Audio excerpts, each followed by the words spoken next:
Hi guys, it's Emily from Aussie Free Girl here, back with another cup of tea and a chat video. I know it's been a long time. Don't think I've done one of these off the top of my head since I had the baby. So November, and it is the end of February. So I missed you guys. So I'm back. I will warn you though, the baby is having a nap and heavens have opened up and it is just pouring, but it's been pouring for like the last 2.5 days and it doesn't look like it's gonna let up for like the next week. So if you can hear the rain in the background and that bothers you, I'm sorry, but if I waited until it was dry, we'd be waiting for another month. Alright, so I figured I would jump on, we have a bit of a chat about life like usual, and then I wanted to chat about some of the stuff that's going on in here at the moment in Queensland, my understanding of it and how it's affecting us. But before we start all that, if you're new here, my name is Emily. I am a 30-year-old mother of 3 now in southeast Queensland. I talk about frugal living, saving money. Right now we're saving for a house deposit and our emergency fund and all of that fun stuff. We are all about financial freedom and living well for less, basically. If you're new here, don't forget to subscribe, click that little notification bell to be notified when I post a new video, and follow along. If you're returning, thanks for coming back, and let's get into it. So, life update, the kids are back at school, which is super exciting, and Miss 5 has started school this year, so it's just me and baby, which is awesome. It's the end of the second week and they've been a total of 6 days because unfortunately there was a gastro outbreak at school, and if there's any sickness at school, my kid's gonna get it, basically. So I'm super excited to have them back at school, and Bobby's having a nap, and it's just nice to have some peace and quiet, but it won't be for long because I have so much to do and I have a lot of stuff coming up, including a big challenge for the month of March, which you'll see soon, so stay tuned to see that. Alright guys, so I just recorded a cup of tea and a chat video for you guys, and I realized after I was all done and I was editing it that I was doing life updates that have happened since my last cup of tea and a chat, which is I think November, and I missed a huge one. We are again debt free. Yay! We paid off our son's dental surgery that we had, and it was meant to be paid off in 18th of April, and I managed to pay it off last month in January, around I think the 20th-ish, maybe, don't quote me on that, but we are debt free again. We have paid off now in total, including that 9.2k, about $70,000 total, all up, including the 60 something from that we finished paying off in March of 2020, all up about 70 grand, which is amazing, and I feel so much better to be debt free again. And over the space of that sort of all up 5 years, I guess, including both little journeys, we have done anything and everything to pay off debt. That includes flipping things on Marketplace, curbside pickup, picking up things, cleaning them up, selling them, refurbishing furniture. We have done surveys out just so many. We've done sign-up bonuses for banks, which was actually a huge one. I made $1,500 from ING 1 month doing that. Upbank, 86400, all sorts of things like that. Check out my side hustles video for more on that.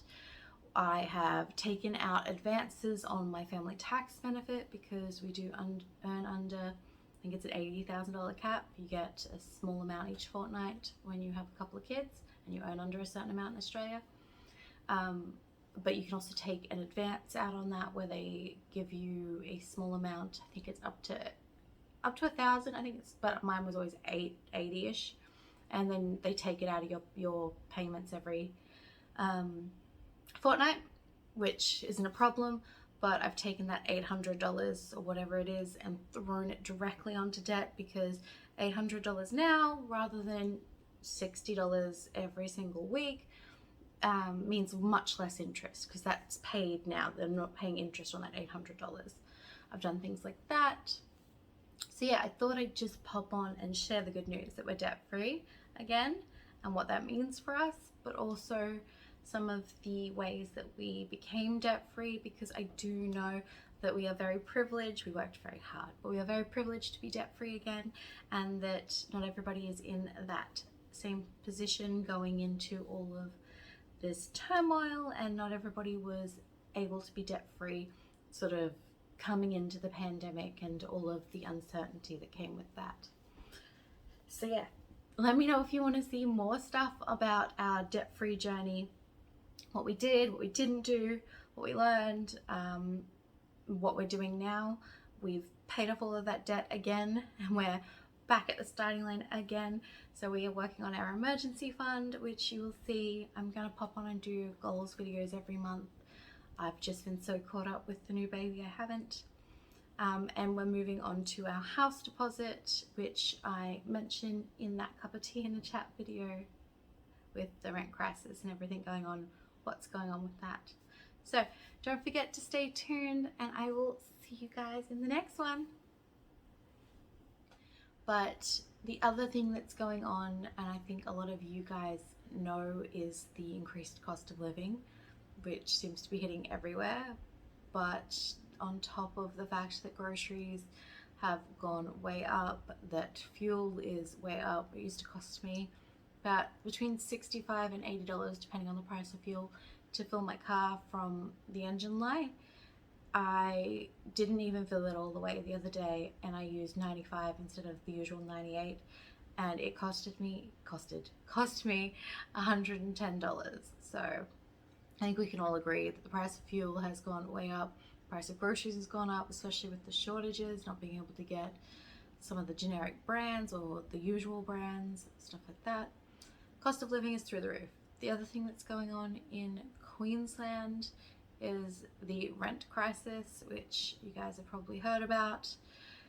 My understanding of it, again, disclaimer, this is just my understanding, is that there is a real shortage of rentals due to people moving up after the borders opened, and after working from home and all that, people wanting to live in a cheaper, nicer place rather than Sydney and Melbourne, where it's quite expensive and high density.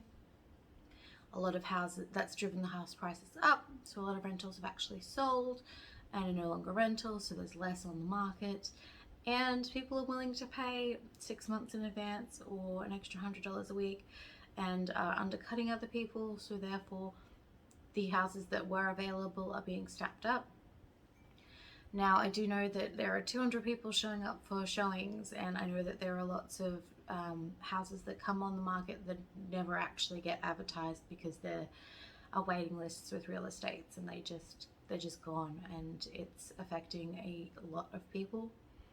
And I personally have friends that can't find a place. I personally have mums with kids living out of their cars and in caravan parks because there just isn't anywhere to go, and there's no way that they can afford to live here anymore, which is horrible. But that's also starting to affect us, as our lease is coming up in the next couple of weeks. Our real estate, who were really, really good, just sold to another real estate because this real estate's buying up all the real estates around. They're an online only real estate to keep fees low, and they are pressuring our owners to sell, and if not sell, to definitely increase our rent up to market value. And the new market value in the area is $200 to $300 more than what we pay in rent and what other people in our complex have paid, because we live in an estate of houses and they have gone up so much. $300, some of them have gone up from like $400 to $900, from ridiculous. We pay $370, $375 with fees, We've been told to expect, and by looking on realestate.com at the couple that have become available and been advertised, we're looking to expect about 550, somewhere around there. I'm praying it's not that. I'm praying it's much less, but there is no cap to what your rent can be increased to in Queensland, unfortunately, as long as it is at market value, or they can prove that they could get that amount of money for this place, which is not hard. And we don't have a super fancy house or anything. It is a 4-bedroom, 2-bath, 2-car garage, but it's not fancy. It's not brand new. It didn't have aircon when we moved in, no dishwasher, all of those things. It's very, and the yard's quite small. It's not super fancy, but it is what it is. So yeah, so to prepare for that, because we really can't afford our rent to go up $200, but we also can't afford to move anywhere else because there isn't anywhere to go. And with 3 kids, we're not going to be living out of our car, and we don't have family we can stay with, and we're not going to live in a tent. We are trying to prepare for that by increasing our rent ourselves right now and paying ourselves the difference.